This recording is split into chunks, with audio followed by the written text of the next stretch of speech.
Eu fui transferido por Telex. Eu fui abastecer no CPM7, que abastecia dentro do CPA, e o polícia da guarda falou: ô, recruta, não tinha nem nome, né? Era recruta, tudo é recruta. Ô, recruta, chegou um Telex pra você aí. Eu vou mandar pra companhia. Eu entrei em desespero, eu queria já pegar o Telex. Ela falou: não, é pra você se apresentar no primeiro de choque. E eu lembro até hoje como era o Telex, era uma frase. O soldado tal, deverá ser apresentado no dia tal, ao primeiro BP Choque. Simplesmente isso. Era assim, né? Era um Telex. Papelzinho fino, escrito lá atrás, Telex. É isso aí. E daí eu entrei em êxtase, né? Só que daí, novamente, por não ter esse contato todo e ser muito rápido, cheguei com 19 anos lá na rota, sem saber nem o que eu estava fazendo lá, né? Eu fui apresentado ao então subcomandante, que era o Capitão Brandão. Brandão, da Braddock, né? Segunda companhia, mas ele era subcomandante naquele dia. E chegou comigo um cabo antigão da Zona Sul. Eu, recrutinha, e um cabo da Zona Sul antigão. Trabalhava na noturna e tal. Também queria ir pra rota. Falou: eu sou o cara. E eu falei: pô, tô começando sem nada, né? E daí é importante eu falar isso para entenderem como é que funciona a rota. E daí o Capitão Brandão falou: ó, tem 2 vagas. Uma para noturna, e na época a noturna na rota era a seleção da rota. Até hoje, né? Até hoje, né? A gente fala de noturna, é um outro tipo de policiamento. Noturna era o policiamento. Ali, né? Então não era qualquer um que podia ir para noturna. Ele falou: tem uma vaga na noturna e uma na vespertina. E eu esperei, porque eu era soldado, o rapaz lá já era até bem antigão. Era cabo, eu falei: então ele escolhe, né? O Capitão Brandão, ele nem olhou pra nossa cara, tanto que ele falou: quem que é o mais antigo? Daí o cabo falou: não, eu sou cabo. Ele falou: pra onde você quer ir? Ele falou: pra noturna. Eu falei: tudo bem, sobrou a vespertina, então vou pra vespertina. E a gente foi apresentado, e naquela época tinha uma coisa também que não existe mais. Foi mudando, eu acho que até hoje tá um pouquinho mais adequado e profissional, mas eu trabalhava todos os dias. Nos 2 pelotões. Era assim mesmo. Né? Na época do Tenente Luiz Carlos era assim. E ficava sem escala, porque você 12 por 12. Você trabalhava um dia, no outro dia também. Aí, ó. E eu trabalhei pelo menos umas 2 semanas todos os dias. De até segunda pra saber a sexta ou de segunda, domingo? Domingo direto. Domingo a domingo. Nossa. E pegava ocorrência de madrugada, já ficava na base pra assumir no outro dia. Sabe quem era Muitas assim? vezes eu lavava a minha farda Assim no chuveiro e deixava secando lá e secava no ferro. Hoje tem, né? Lógico, você tem uma série de regras e tal. Coisa você tem que estar escalado, né? E eu fui e fiquei escalado todos os dias.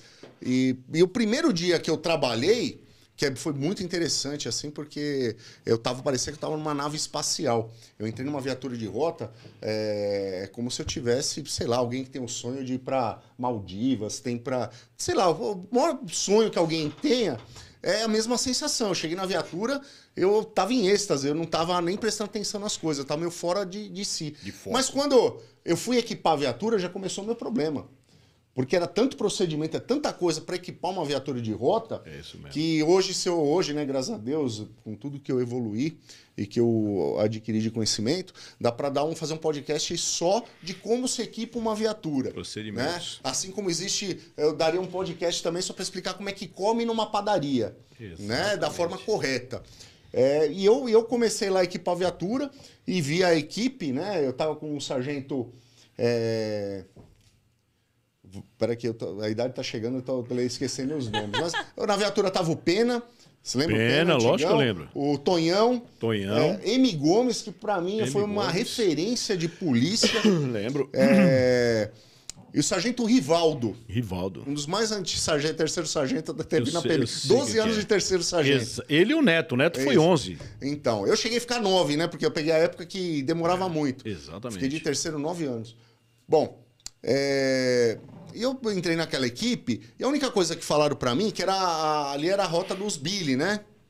Isso mesmo. Então, não podia nem falar na viatura. E a primeira coisa que eles falaram: olha, você fica na viatura, você não fala nada, você não tira a arma do coldre. Quando nós pararmos a viatura, você encosta numa parede, pega calibre 12 e você faz a segurança da viatura. Se roubarem a viatura, ou você se mata ou você foge, E não pergunte nada.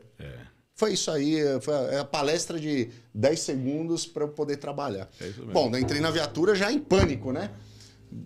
Quando eu olhei, eu não tinha percebido 2 rádios, né? Mal entendia um, que era tão recrutinha que eu não entendia 2 um. ainda? 2 falando ao mesmo tempo. Daí eu falei, agora eu vou me complicar. E começou a falar tal, e olhando, cada um olhando para um lado de fora da viatura, sem falar nada um tempão, né? E daí eu comecei a conhecer a rota. No primeiro dia, patrulhando no Brás, o M. Gomes simplesmente abriu a porta e desceu. E desceu todo mundo, e a viatura parou. Na hora eu já pensei rápido, eu falei, pô, não mandou parar, não falou o que é. Eu fiquei sentado sozinho na viatura, até perceber o que eu tinha que fazer. Daí eu fui pra parede, né? E eles abordaram um casal, começaram a conversar, daí eu vi que mexeu no bolso, tirou e tal. Depois eu descobri o que aconteceu. Mas pegou os 2 e colocou dentro da viatura.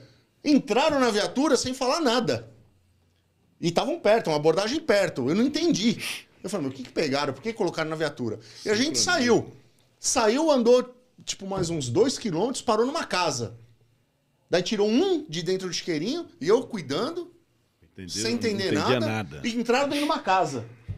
Entraram dentro de uma casa, demoraram pelo menos umas 3 horas.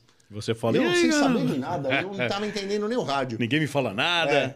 Daí saíram de lá com mais uma pessoa. Eu não tava entendendo nem o rádio. Aí você fala, porra. Meu Deus, E aí? a cabeça tava... E posso falar agora que já passou 27 anos, mas saíram até... Não era nem algemado. Falou, não, entra aí no isqueirinho, entrou, tal, no guarda-preso. Entrou todo mundo na viatura sem falar nada e a gente tocou do centro, foi pra Itaquera. Bom, foi pra Itaquera e eu só olhando, né? Falei, quando que eu vou perceber ou vão me falar o que tá acontecendo? Com 3 dentro da viatura. Chegou num posto de gasolina, lá no Itaquera, parou no posto de gasolina e parou a viatura de canto. Eu falei, bom, alguma coisa não é muito sinistro porque parou num posto de gasolina lotado de gente.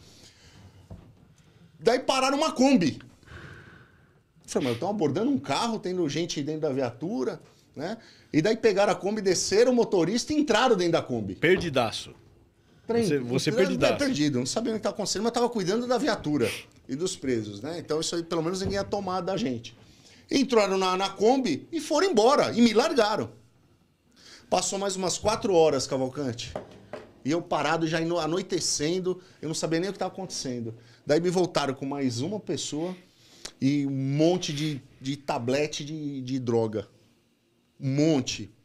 Que estava enterrada numa casa. Depois eu entendi que eles pegaram de uma paranga de maconha. De uma abordagem simples. Eles foram para onde estava rolando o tráfico. Do tráfico eles foram para onde estavam distribuindo. Então de uma maconha virou uma apreensão de drogas enorme.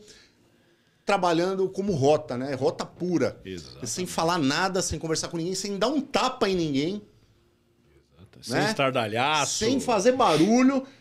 Sem um monte de frescura que hoje a gente vê na internet aí falando no rádio. Era Copom, rota 305, conduzindo ao DP. 30º DP, 50 quilos de droga, 5 indivíduos. Favor avisar o comando 7 de rota.